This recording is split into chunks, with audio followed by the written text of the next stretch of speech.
इस क्षेत्र के विधायक,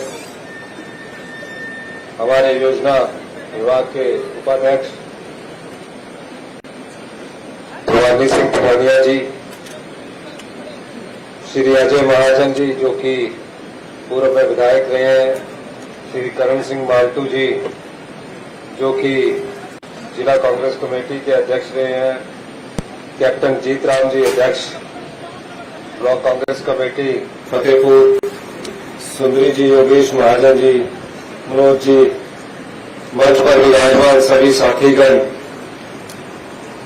सभी अधिकारीगण, पत्रकार बंधुओं, बुजुर्ग, माताएं, बहनें, प्यारे साथियों, 40 महीने पहले आपके आशीर्वाद से हिमाचल प्रदेश में कांग्रेस की सरकार बनी। जिस दिन मैंने शपथ ली थी, आपने देखा होगा, उस दिन मैंने कहा था कि हम व्यवस्था परिवर्तन के लिए आए हैं। और आज मुझे खुशी ये हो रही है कि जिस भी क्षेत्र में हमने व्यवस्था परिवर्तन की सोची, उस दृष्टिकोण से आज वहां व्यवस्था परिवर्तन हुआ है और हम सफलता से आगे बढ़ रहे हैं। क्या होता है व्यवस्था परिवर्तन, ये मैं आपसे कुछ बातें कहना चाहता हूं। अभी भवानी सिंह पठानिया जी कह रहे थे कि हमेशा चर्चा होती रहती है कि देश के पास आर्थिक संकट है, पैसे की कमी है। मैं आपको कहना चाहता हूं, हमारे पास पैसे की कोई कमी नहीं है। कमी उस बात की है जहां जनता के पैसे को बेरहमी से लुटा दिया जाता था। उस चीज को जब हमने रोका, उसको व्यवस्था परिवर्तन कहते हैं। मैंने ये बात इसलिए कही,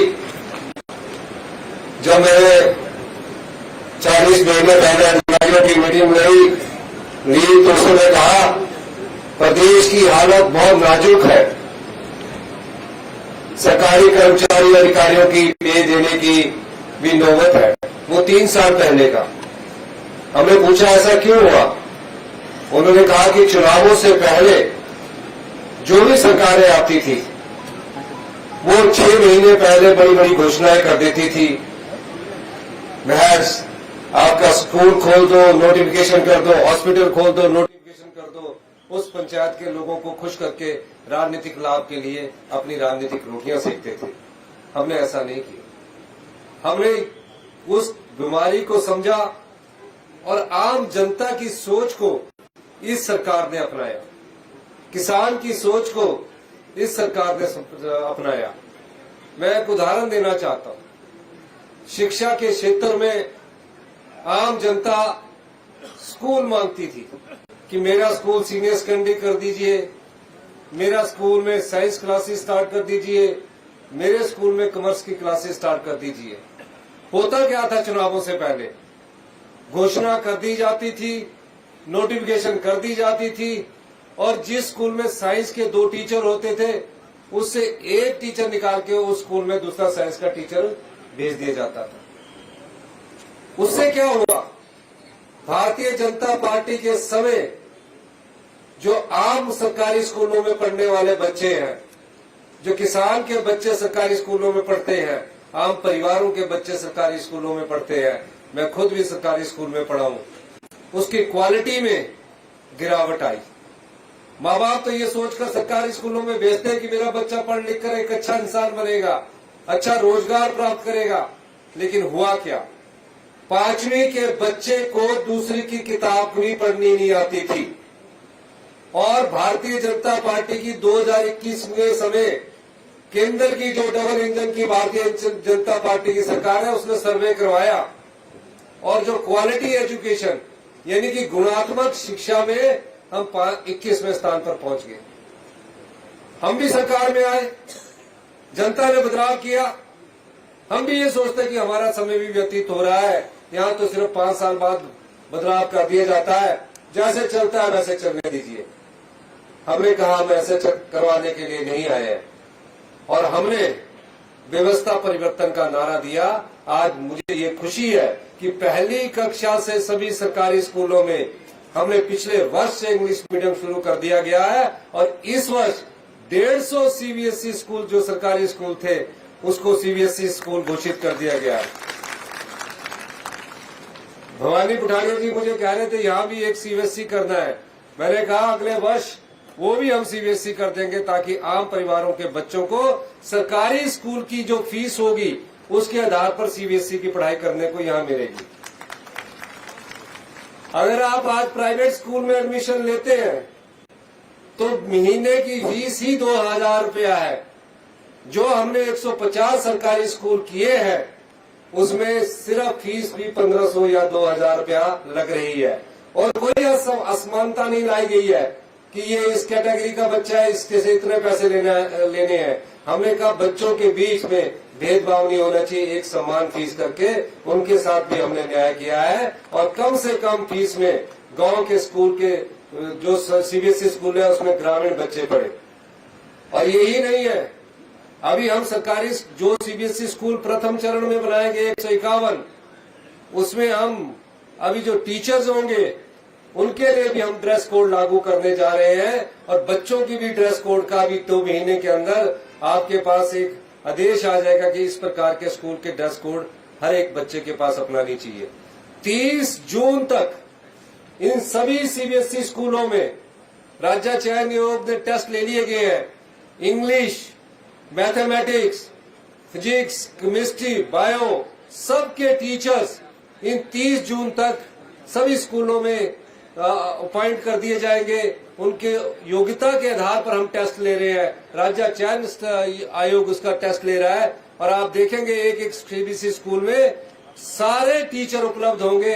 कोई भी टीचर की ट्रांसफर इन सीबीएसई स्कूलों से नहीं होगी ताकि बच्चों की क्वालिटी एजुकेशन पर कोई फर्क ना पड़े। इस दृष्टिकोण से हम शिक्षा व्यवस्था में परिवर्तन ला रहे हैं। हायर एजुकेशन में भी हमने कॉलेज खोल दिए, बच्चों की स्ट्रेंथ का अध्ययन किया, कहा कि अभी तो 75 बच्चे हैं।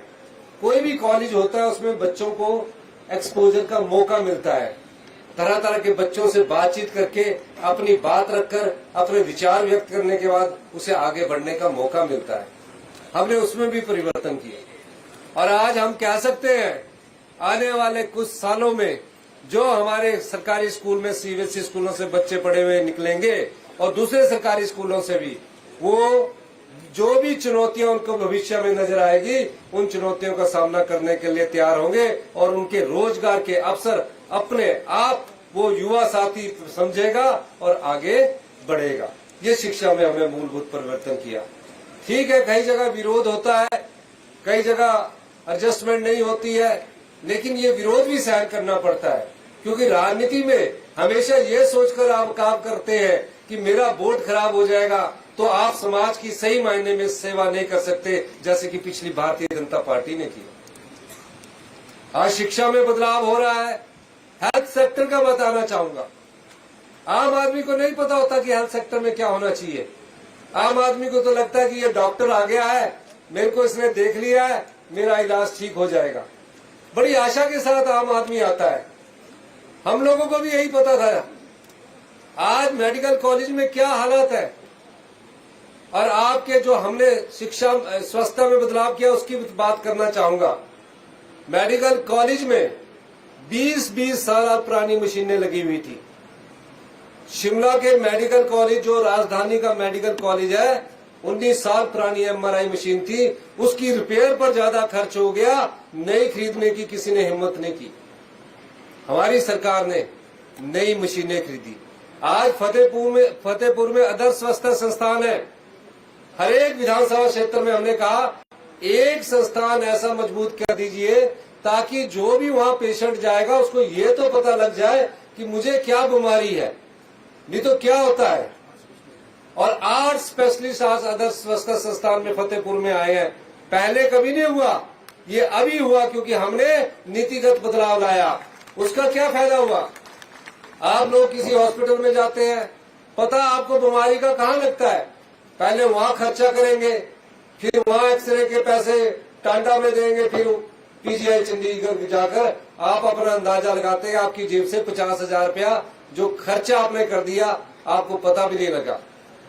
हमने इन संस्थानों को मजबूत करने के लिए तकरीबन टांडा से लेकर आईजीएमसी से लेकर नेर चौक से लेकर नाहन से लेकर और हमीरपुर से लेकर पहली बार जो मेडिकल कॉलेज चलाने के लिए जरूरी इंफ्रास्ट्रक्चर चाहिए, जो पीजी की सीटें चाहिए, 260 सीटें आज तक थी। मैंने पिछले ही कल निर्देश दिया था, क्योंकि कल लास्ट डेट थी, 270 पीजी की सीटें इन मेडिकल कॉलेज चलाने के लिए हमने स्वीकृत करवाने जा रहे हैं। एक सीट पर 1.5 करोड़ रुपया खर्चा आएगा। यहाँ हमारे पास पैसे की कोई कमी नहीं है। पैसे की कमी वही है जहाँ लुटा दिया जाता था। हमने उस व्यवस्था को भी परिवर्तित किया है। आज आपके हर एक जगह आदर्श स्वच्छता संस्थान है। गांव के लोगों के हाथ में कैसा पैसे पहुंचे, कोई कल्पना कर सकता था कि गेहूं के मूल्य में, मक्की के मूल्य में, अदरक के मूल्य को सरकार खरीदेगी मिनिमम सपोर्ट प्राइस देकर, और हल्दी में अगर आप हल्दी पैदा करते हैं, मैंने दिशा निर्देश दिए हैं कि अगले साल जो हल्दी पैदा करेगा प्राकृतिक रूप से, हल्दी को बंदर तो खाता नहीं है, गाय पशु भी नहीं खाती है, हल्दी सिर्फ लगानी है। आज से सरकार 150 रुपया प्रति किलो के हिसाब से हल्दी खरीदेगी, और एक करनाल में 80,000 रुपए किलो की हल्दी होती है। आप उगाइए, एग्रीकल्चर डिपार्टमेंट में आत्मा प्रोजेक्ट के अंतर्गत आप अपना फॉर्म भरिए, अगले साल सरकार आपसे 150 रुपए किलो हल्दी खरीदेगी। यानी कि 3 करनाल हल्दी खरीदने पर जो हल्दी लगाएगा उसको 3 लाख रुपए मिलेंगे। जो लड़के आज 10,000 रुपए की नौकरी के लिए बाहर जाते हैं, वो घर में ही एग्री इंडस्ट्री से अपना पैसा कमाएंगे। हमारी सरकार ने ये आपके लिए सपोर्ट प्राइस दिया। दूध का मूल्य हिंदुस्तान में कोई भी सरकार है दूध नहीं खरीदती है। हमारी सरकार ने फैसला किया कि गांव के लोगों के हाथ में पैसा पहुंचना चाहिए, ग्रामीण महिलाओं के हाथ में पैसा पहुंचना चाहिए। गाय का दूध 61 रुपए किलो हम खरीद रहे हैं, भैंस का दूध 71 रुपए किलो हम खरीद रहे हैं, ताकि हमारी बहनें या हमारे जो पशु दूध उत्पादक है उनके हाथ में सीधा पैसा जाए। तकरीबन हर महीने 34 करोड़ रुपए का हम सपोर्ट प्राइस दूध की खरीद पर खर्च कर रहे हैं, और कांगड़ा के ढगवार में 250 करोड़ रुपए की लागत से इस अक्टूबर तक हमारा वो मिल्क चिलिंग और प्रोसेसिंग प्लांट आ जाएगा, जिसमें घी भी बनेगा, मक्खन भी बनेगा, दूध भी बनेगा, हर चीज बनेगी, और उसका सारा दूध आपका जो खरीद कर वहाँ हम उसको प्रोसेस करेंगे और उसका अच्छा मूल्य हम प्राप्त करेंगे। ये हमारी सरकार ने अभी पिछले 3 वर्ष में किया है। हमने कहा कि अगर आप सोलर पावर प्रोजेक्ट लगाओगे, अगर आप बैंक से फाइनेंस करवाते हो, तो आप अगर 1 मेगावाट का सोलर पावर प्रोजेक्ट लगता है 25 करनाल में, और 500 मेगावाट का लगता है 12 करनाल में, 6 करनाल में जो सोलर पावर प्रोजेक्ट लगाएगा उसके लिए अगर बैंक 10% ब्याज लेता है, तो 5% हिमाचल प्रदेश की सरकार उस किसान के लिए देगी, ताकि आपके पास आपका पैसा पहुंच सके। ये सारी योजनाएं जो है, जब मूलभूत परिवर्तन होता है, जब व्यवस्था परिवर्तन होता है, तो 40 साल पुरानी व्यवस्था को जब बदलते हैं तो उसको बदलने में थोड़ा बहुत तकलीफ होती है। पहले तो अधिकारियों को होती है, बड़े बड़े अधिकारी होते हैं, कह रहे कि क्या कर रहे हैं, लेकिन हमने उस व्यवस्था को बदला है। आज हम 3000 करोड़ रुपए की, चाहे वो एक्सरे की मशीन है, चाहे लेबोरेटरी टेस्ट की मशीन है, 3000 करोड़ रुपए का जायका के माध्यम से सभी हॉस्पिटलों में latest high and medical technology जो दिल्ली के एम्स में स्टैब्लिश है, उनको आदर्श स्वच्छता संस्थान और मेडिकल कॉलेज में लगाने जा रहे हैं। ये क्यों कर रहे हैं? क्योंकि आप लोगों को अच्छी स्वच्छता सेवाएं मिले, इसका लाभ आप लोगों को मिले। आप जो पानी पीते हैं, कभी कल्पना की है आपने? पानी पीते हैं उसमें क्लोरीन और ब्लीचिंग पाउडर की स्मेल आती है, चपाती भी बनाएंगे तो ज्यादा स्मेल आती है। हमने कहा है कि 2000 करोड़ रुपया अच्छा पानी पीने के लिए खर्च करना है। सब जगह जो वर्ल्ड क्लास टेक्नोलॉजी है जो नेशंस की, उसका इस्तेमाल हम अगले वर्ष करने जा रहे हैं। इन चीजों की किसी ने मांग नहीं की है, कोई सोच कर नहीं आया है, लेकिन हमारी सरकार ने आपकी सोच को अपने सरकार में अपनाया है, ताकि आम जनता को भी अच्छा पानी मिले। पानी से जो बीमारियां होती है वो बीमारियां ना हो, ताकि वो उस बीमारियों से दूर रह सके। ये हमारी सरकार करने जा रही है। अनाथ बच्चे हैं 6000 अनाथ बच्चे हैं। बचपन में माता पिता को खो दिया, या आधी उम्र में 15-20 साल में माता पिता को खो दिया, माँ बाप का सहारा ना रहा। बच्चे अपने माँ बाप को जब खो देते हैं तो उनके मन पर क्या बीतती होगी। कभी किसी चाचा के पास रहते हैं, कभी किसी मामा के पास रहते हैं। कॉलेज की पढ़ाई कैसे पूरी करेगी।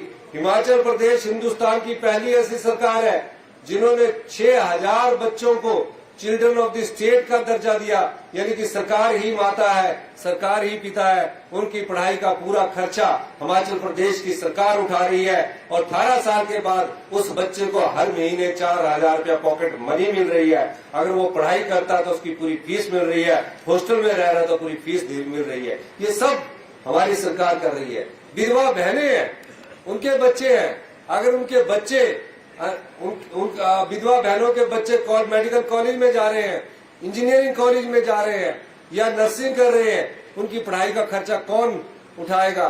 कमाने वाला तो चला गया। हमने कहा कि हिमाचल प्रदेश की सरकार इंदिरा गांधी प्यारी बहना सुख सम्मान निधि के तहत उनकी इस योजना को जनता तक पहुंचा रही है और उनके बच्चों की पढ़ाई का पूरा खर्चा उठा रही है। ये सब काम हम आपके लोगों के लिए कर रहे हैं। अभी हमने देखा कि IRDP में 6 चरण हो चुके हैं। तकरीबन 1 लाख अति निर्धन परिवार जो 20 सालों से IRDP में थे, उसमें 27,000 फैमिली ऐसी थी कि उनके पास अभी भी कच्चा मकान है।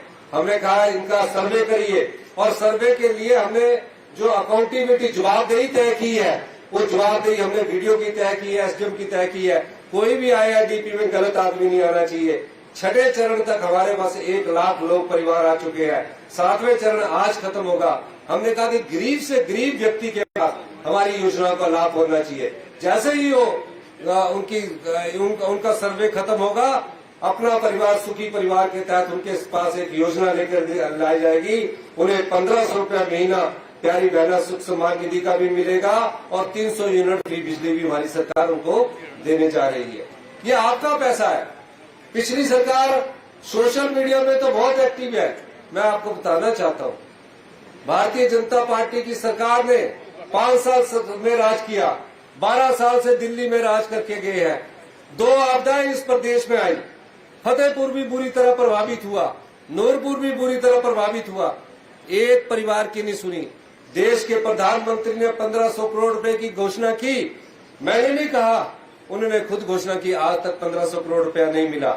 यही नहीं, आज आप बताइए, हमने अपने साधनों से, जो कहते हैं कि पैसे की कमी है, कोई कमी नहीं है। हमने अपने साधनों से, जिसका पूरा घर आपदा में बह गया था, 7 लाख प्लस 1 लाख 8 लाख रुपया दिया ताकि वो अपना घर बना सके और घर के अंदर की जो वस्तुएं थी, चाहे वो पलंग था, चाहे खाने की चीजें थी, 1 लाख रुपया उसका दिया। तकरीबन ऐसे 900 परिवारों को हमने ये पैसा दिया। किसका पैसा है? कोई मांग थोड़ी की उन्होंने, ये आपका पैसा है।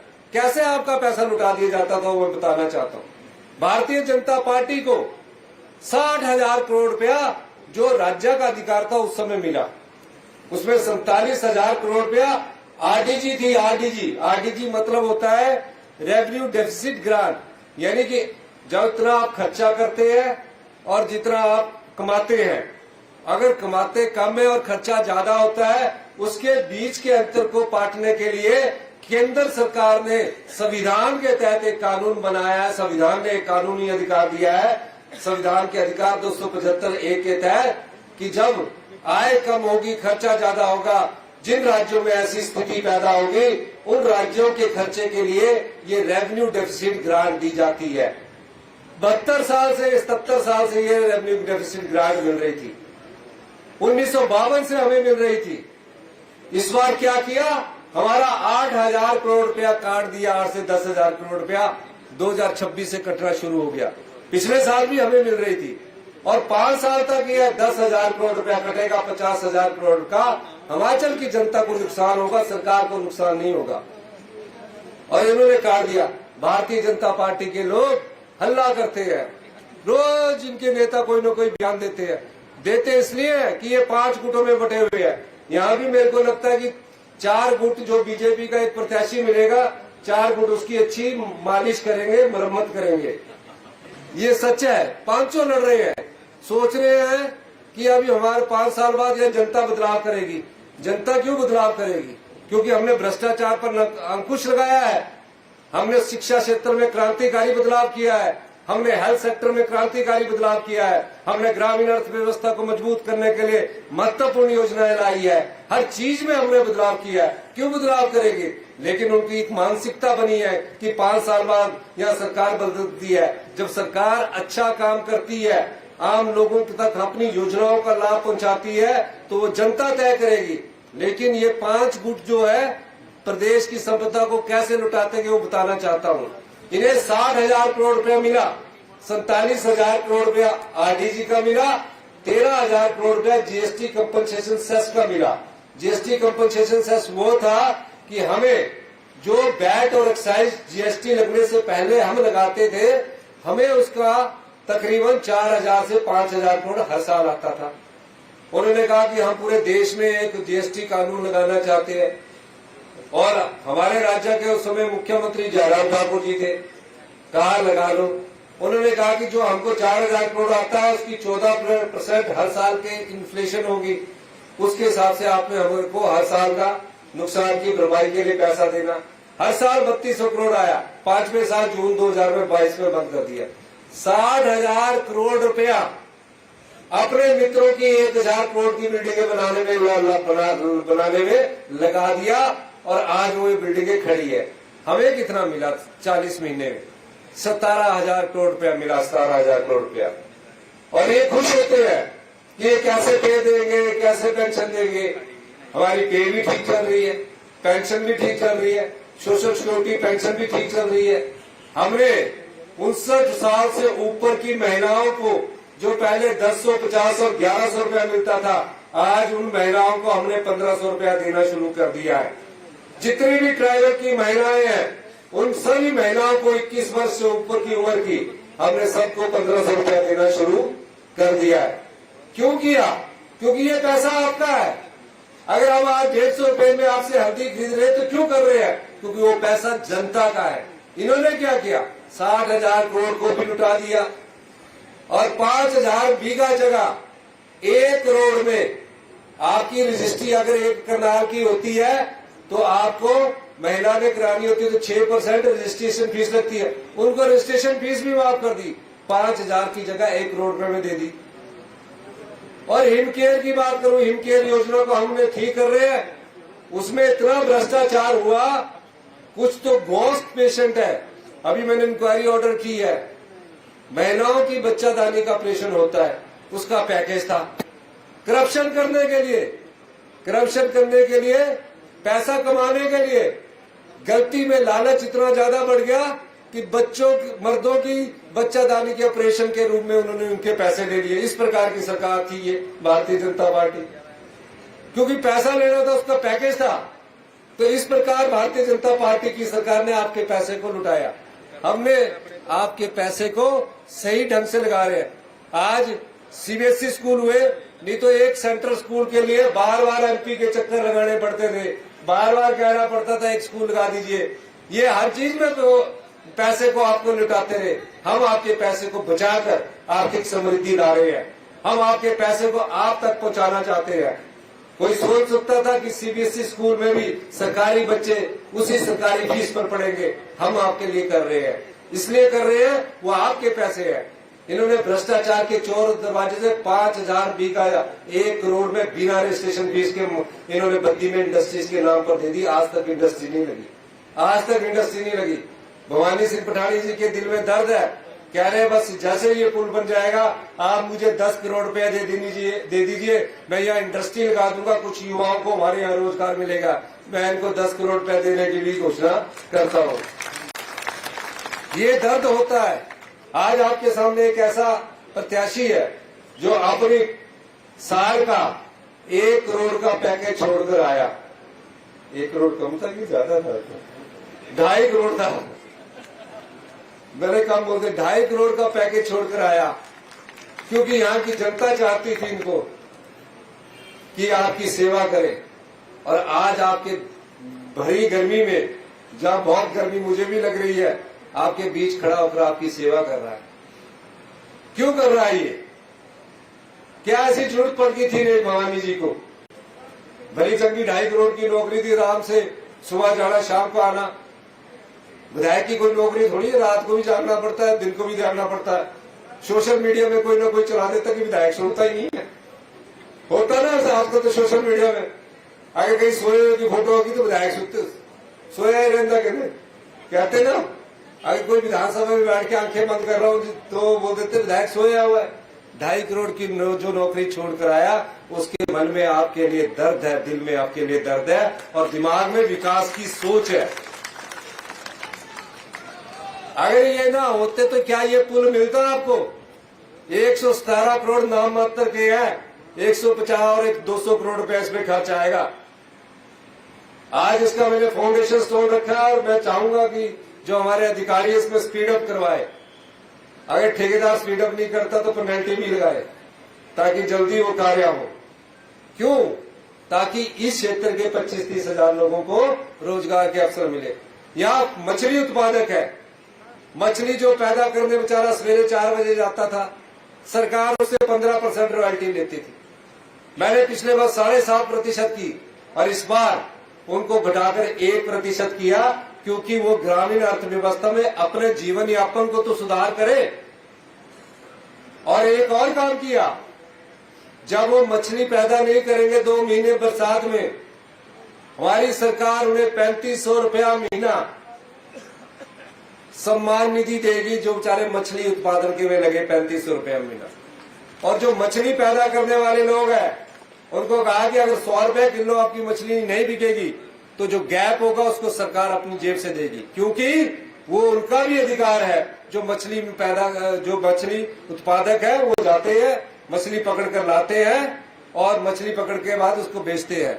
तो मछली पकड़ने वालों को भी हमने सम्मान निधि दी है। ये सब गांव के लोगों के आर्थिक स्थिति को बढ़ाने के लिए है। थोड़ा समय लगेगा, जब व्यवस्था को परिवर्तन करते हैं तो इस दृष्टिकोण से उसमें थोड़ा समय लगता है। आप लोग निश्चय विश्वास कीजिए, हिमाचल प्रदेश 2027 में बंद तो जल्दी जाना था। अगर भारतीय जनता पार्टी ने 10,000 करोड़ रुपया हमारा रोकाना होता, 2027 में हम आर्थिक समृद्धि की ओर बढ़ रहे हैं और आत्मनिर्भरता की ओर बढ़ रहे हैं। 2032 में इस 75 लाख जनता के 75 लाख जनता ये महसूस करेगी कि हम सबसे ज्यादा समृद्धशाली और अमीर प्रदेश से आते हैं। इस प्रकार का हमने नीतिगत बदलाव किया है। कभी कोई नहीं सोच सकता था, कभी कोई नहीं सोच सकता था कि बड़े बड़े उद्योगपति है, ओबराय ग्रुप, सरकारी वकील भी उनका, प्राइवेट तो उनका है ही है। हमने उस वाइल्ड फ्लावर होटल को भी लिया, 400 करोड़ रुपया भी लिया जो 24 साल से पड़ा हुआ था, और 2 करोड़ रुपया हर साल हर महीने का हम उनसे ले रहे हैं।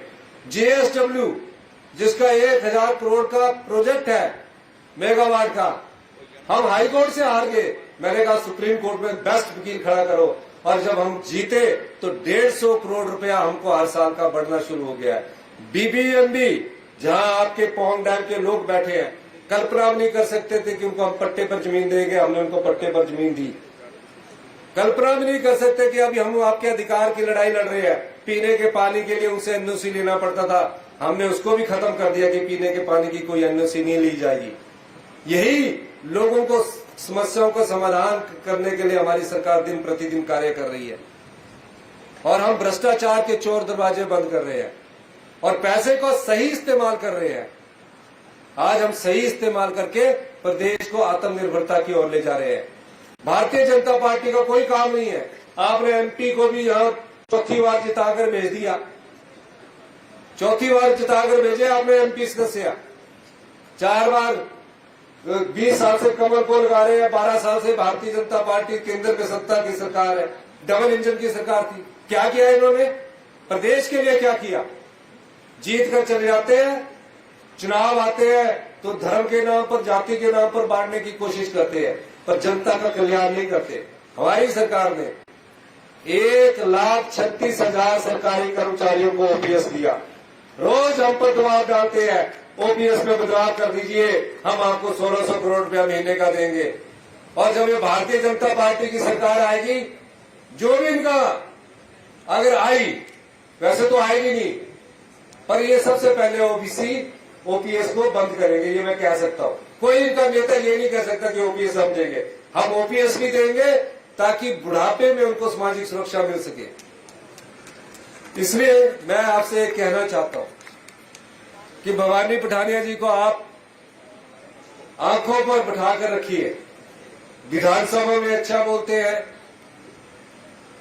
योजना आयोग के हमारे उपाध्यक्ष है, अपने काम करवाने का तरीका जितने चालाकी से ये करवा जाते हैं, जितनी चतुराई से ये करवा जाते हैं, बहुत कम ऐसे लोग होते हैं अपना काम नहीं करवाते, आपके काम के लिए चालाकी भी करते हैं और चतुराई भी करते हैं। अभी आते आते बोल दिया कि अगली बार ये स्कूल को सीबीएसई करना है, कार में बोल दिया, ताकि जब मैं भाषण देना चाहूं तो मेरे दिमाग में वो बात नहीं रहेगी। निश्चित तौर पर जो भी सीबीएसई स्कूल है 30 जून तक सभी टीचर हम वहां उपलब्ध करवा देंगे, और टीचरों का भी हम ड्रेस कोड लगाएंगे ताकि एक अनुशासन उन स्कूलों में नजर आए। यही कहते हुए मैं ये भी कहना चाहता हूं कि जो भी भवानी जी ने कहा है, हाँ, शाहनहर का जो वहां मंडी पता नहीं क्यों ले गए, वो या फीना सिंह है या शाहनहर है या सुखार है, जबकि वो सिद्धार्था है। मैं इसको मंडी से यहाँ शिफ्ट करने की घोषणा करता हूं, क्योंकि मंडी में कोई सिंचाई की योजना नहीं बड़ी है, और जो है वहां हम बड़ा ऑफिस एससी का खोलेंगे, लेकिन यहां से ले जाने की जरूरत नहीं थी। तो वो राजनीतिक लाभ के लिए ले गए, लेकिन मंडी में कोई और संस्थान खोलने चाहिए थे। हम वहां और सरकारी दफ्तरों को खोलने की दिशा में आगे बढ़ेंगे, जो कि ताकि शिमला को डीकंजेस्ट किया जा सके। इसी के साथ महिला मंडलों के लिए इन्होंने कहा है, मैं प्रत्येक महिला मंडल को 20,000 रुपया देने की घोषणा करता हूं। स्टेडियम के लिए 50 लाख लिखे या 50 लाख रुपया देने की मैं घोषणा करता हूं। फौजियों की ऑफिस बिल्डिंग के लिए जो पैसा है 50 लाख भवानी जी ने अपनी जेब से दे दिया है, 50 लाख रुपया मैं देने की घोषणा करता हूं। और मैं आपको ये कहना चाहता हूं, आप निश्चिंत रहिए, आने वाले समय में हिमाचल प्रदेश में अच्छा पानी मिलेगा, अच्छी हेल्थ मिलेगी, अच्छा शिक्षा क्षेत्र में अच्छा मिलेगा। जनता को धोखा नहीं दिया जाएगा कि सरकारी स्कूल में बच्चा तो गया पर 5वीं की किताब में से 5वीं का बच्चा दूसरी की किताब नहीं पढ़ सकता। हम आपके अच्छा करने के लिए आए हैं। और मैं ये भी कहना चाहता हूँ, ग्रामीण अर्थव्यवस्था में जो भी हल्दी उगाएगा उससे 150 रुपया सरकार खरीदेगी। जो प्राकृतिक रूप से गेहूं की सबसे बड़ी पैदावार होती है, जो गोबर आधारित गेहूं पैदा करेगा उससे सरकार 80 रुपया किलो खरीदेगी। मक्की गोबर आधारित करेगा 50 रुपया सरकार खरीदेगी। जौ होती नहीं है, लेकिन जो अदरक भी पैदा करेगा 30 रुपये सरकार खरीदेगी। ये योजना क्यों लेकर आए हैं? ताकि आपके हाथ में सीधा पैसा जाए।